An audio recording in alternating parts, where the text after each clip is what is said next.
सभी को राधे राधे, जय श्री कृष्ण। वैदिक ज्योतिष का जो हमने कोर्स शुरू किया है उसकी लगभग 5 क्लास पूरी हो चुकी हैं। और पिछली जो 4 क्लासेस थी उन 4 क्लास में हमने समझने की कोशिश की है मानव जीवन में ज्योतिष की भूमिका क्या है।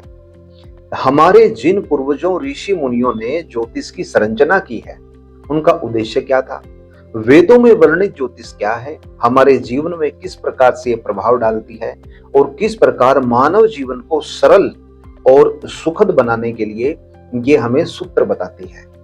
तो अभी तक तो हमने ज्योतिष का परिचय ही किया है, ज्योतिष का प्रभाव, ज्योतिष के जनक कौन है, वेदों से उनका संबंध, किस प्रकार उसका मानव जीवन पे सजीव और निर्जीव सभी के ऊपर असर आता है, हमने इसके ऊपर चर्चा की है। 5वीं जो हमारी क्लास है वो जन्म कुंडली के ऊपर है। ये मान के चलिए कि अभी तक ज्योतिष की इंट्रोडक्शन, ज्योतिष का परिचय चल रहा था, लेकिन अब हम धीरे धीरे ज्योतिष की ग्रामर की तरफ, ज्योतिष की व्याकरण की तरफ बढ़ रहे हैं। और अब जन्म कुंडली का ये अध्याय पूरा करने के बाद में हम ग्रह, राशि, नक्षत्र के ऊपर चर्चा करेंगे। और जन्म कुंडली का जो स्ट्रक्चर है, वास्तव में जन्म कुंडली है क्या? जन्म कुंडली डॉक्यूमेंटेशन है, जन्म कुंडली एक दस्तावेज है जिसके अंदर काफी सारी इंफॉर्मेशन और जन्म से जुड़ी जो खगोलीय जानकारी है वो इसके अंदर संग्रहित होती है। जिस प्रकार से पंचांग होता है, जिस प्रकार से एक विद्यार्थी की गाइड होती है, उसकी पुस्तक होती है, तो वो इंफॉर्मेशन का संग्रह होती है। तो जन्म कुंडली तो एक आप हार्ड कॉपी आप मान के चलिए कि किसी व्यक्ति का जन्म हुआ है 1 जनवरी 1980 को, जन्म का उसका स्थान दिल्ली है और जन्म का समय सुबह 5 बजे। तो 1 जनवरी 1980 को सुबह 5 बजे और दिल्ली को स्थान बनाकर जब हम खगोल को पढ़ते हैं कि कौन सा ग्रह कहां पर है, उस समय का गोचर, उस समय की वर्तमान ग्रह स्थिति, उसका जो ग्राफ है वो जन्म कुंडली में संग्रहित होता है। इसके अलावा उस समय कौन सी राशि, कौन सा नक्षत्र था, कौन सा ग्रह कहां बैठा था, किस राशि में, किस नक्षत्र में, और जन्म कुंडली के किस भाव में, क्योंकि भाव जन्म कुंडली में कुल 12 होते हैं।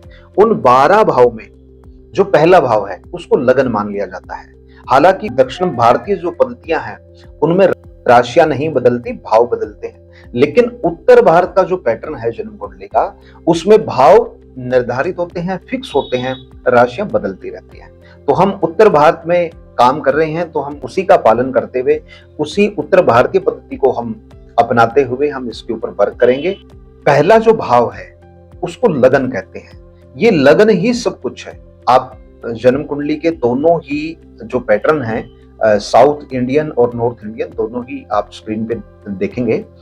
तो इसमें जो पहला भाव है ये पहला भाव ही लगन होता है और हमारी गणना, हमारी कैलकुलेशन की शुरुआत भी यहीं से होती है। तो लगन का अर्थ होता है शुरुआत। आप इसको ऐसे भी समझ सकते हो कि एक पेड़ चाहे छोटा है या बहुत विशाल वृक्ष है, वो एक रूट से, एक जड़ से जुड़ा होता है। तो उसी प्रकार एक व्यक्ति का पूरा भविष्य, उसका पूरा जीवन उसके लगन से जुड़ा होता है। ये हमारी कैलकुलेशन है। कुछ ज्योतिषाचार्य अपनी कैलकुलेशन राशि के हिसाब से चलते हैं, कोई लगन को इंपॉर्टेंस देता है, कोई राशि को देता है, तो सबके अपने अपने पैटर्न है। हमें जो गुरु आशीर्वाद से उनका जो दिशा निर्देश है, लगन को ही आधार बनाने का हमें निर्देश देते हैं और उसी का हम पालन करते हैं। तो जन्म कुंडली के अंदर लगन प्राइमरी है। लगन से ही हमारी सारी गणनाएं शुरू होती हैं, फिर उसमें भाव होते हैं।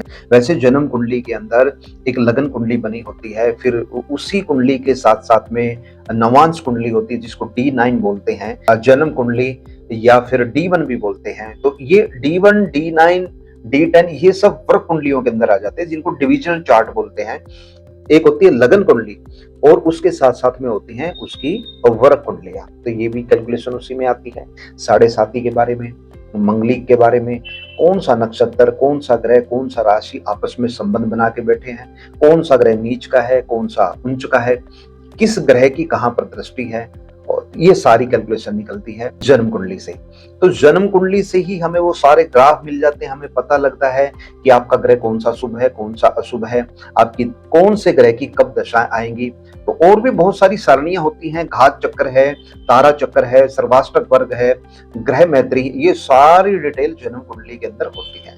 तो जन्म कुंडली तो एक बुक आप मान के चलिए, दस्तावेज मान के चलिए, जिसको हम सामने रख के हम अपनी कैलकुलेशन करते हैं। जन्म कुंडली एक हार्ड कॉपी है आपका ज्ञान, आपकी नॉलेज और आपका एक्सपीरियंस ही इन सारी कैलकुलेशन को करेगा। तो ये जन्म कुंडली का जो हमारा चैप्टर है ये कंप्लीट है। इसमें कुछ चार्ट आपको दिए जाएंगे और कोशिश रहेगी कुछ वीडियो आपको प्रोवाइड की जाए ताकि आप जन्म कुंडली के बारे में बेहतर तरीके से समझ सकें। अब आने वाली जो क्लासेस हैं वो हमारी थोड़ी थोड़ी प्रैक्टिकल शुरू हो जाएंगी, क्योंकि यहाँ पर ग्रह, राशि, नक्षत्र, भाव, किस भाव से क्या देखा जाता है, किस ग्रह से क्या देखा जाएगा, किस राशि का क्या स्वभाव है और उनके धर्म गुण क्या है राशियों के, उसी तरीके से ग्रहों के धर्म गुण और उनके नक्षत्र। अब नक्षत्रों के भी स्वामी ग्रह हैं, उस पर चर्चा होनी है। जन्म कुंडली के भाव, कौन से भाव शुभ हैं, कौन से भाव अशुभ हैं, किस भाव से क्या देखा जाता है, ये सारी कैलकुलेशन एक एक करके चलेगी।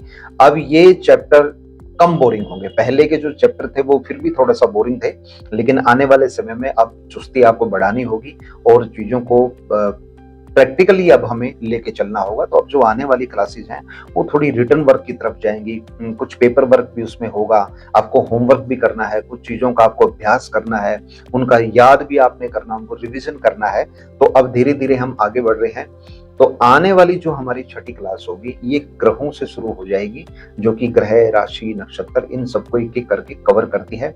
जैसे ही हमारा ग्रामर का पार्ट कंप्लीट होगा फिर हम प्रिडिक्शनल पार्ट में चले जाएंगे, फिर हम भविष्यवाणी के खंड में चले जाएंगे और वहां पर फिर ग्रहों की कैलकुलेशन करके हम भविष्यवाणी करना शुरू करेंगे। तो आज की ये क्लास की वीडियो यहीं पर पूरी होती है। किसी का कोई डाउट है तो आप प्रश्न कर सकते हैं। तो आप एडमिन नंबर को आप सेव कर लीजिए और आप उसके ऊपर अपना प्रश्न आप डाल सकते हैं। और जूम मीटिंग भी हम करने का विचार कर रहे हैं ताकि जूम मीटिंग में सब एक ग्रुप में जुड़े और जिसका जो क्वेश्चन है वो प्रश्न पूछे, किसी की कोई शंका है, कोई डाउट है, उसको वहीं पर लाइव सेशन में क्लियर कर लिया जाए, ऐसा हमारा प्रयास है। तो वीडियो देखने के लिए आप सभी का बहुत बहुत धन्यवाद। सभी को राधे राधे, जय श्री कृष्ण।